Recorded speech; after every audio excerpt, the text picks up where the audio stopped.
जीवन में एक बार ऐसा दौर आया जब मैं बैंकरप्ट हो गया, दिवालिया हो गया। मेरी बनाई हुई कंपनी घाटे में चली गई, करोड़ों का कर्जा चढ़ गया, मेरा व्यक्तिगत बैंक बैलेंस जीरो यानी शून्य हो गया। कमाई के सब जरिए बंद थे और सरकार की तरफ से घर पर कुर्की के छापे लग गए। ये बात धीरूभाई को पता चली।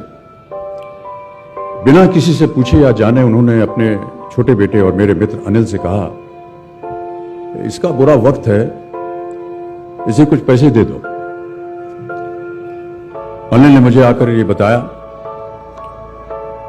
देवर सज्जनों, जितना वो देना चाह रहे थे उससे मेरी सारी दुविधा और परेशानियां खत्म हो जाती। उनकी उदारता पर मैं भावुक हुआ, लेकिन मुझे लगा कि मैं उनकी उदारता को स्वीकार न कर पाऊंगा।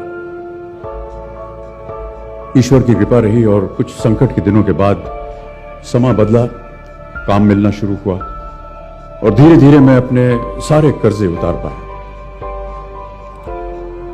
एक शाम धीरूभाई के निवास स्थान से इवेंट पर एक दावत के अवसर पर मुझे भी आमंत्रित किया गया।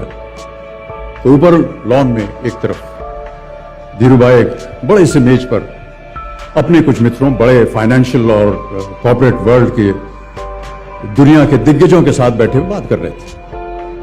मुझ पर नजर पड़ी तो मुझे बुलाया और कहा, यहां मेरे साथ बैठो। मुझे बड़ा अजीब लगा, मैंने क्षमा मांगी और कहा, मैं उधर अपने मित्रों के साथ बैठा हूं, वहीं ठीक हूं।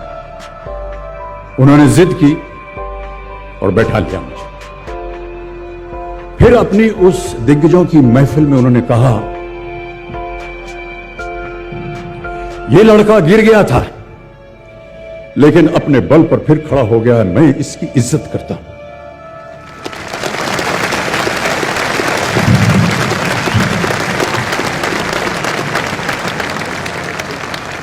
उनका ये व्यवहार और उनके वो शब्द मेरे लिए उस धनराशि से हजारों गुना ज्यादा मूल्यवान थे, जितना कि वे मुझे मेरी संकट से बाहर आने के लिए देने के लिए तैयार थे। कर्मयोगी थे वो। कहते थे, ईश्वर ने हमें दो मार्ग दिए हैं उन तक पहुंचने के लिए, एक भक्ति और ध्यान का और दूसरा कर्म और ज्ञान का। मैं दूसरे मार्ग पर चलने वाला इंसान हूं। कर्म को धर्म मानता हूं और ज्ञान को ही ईश्वर।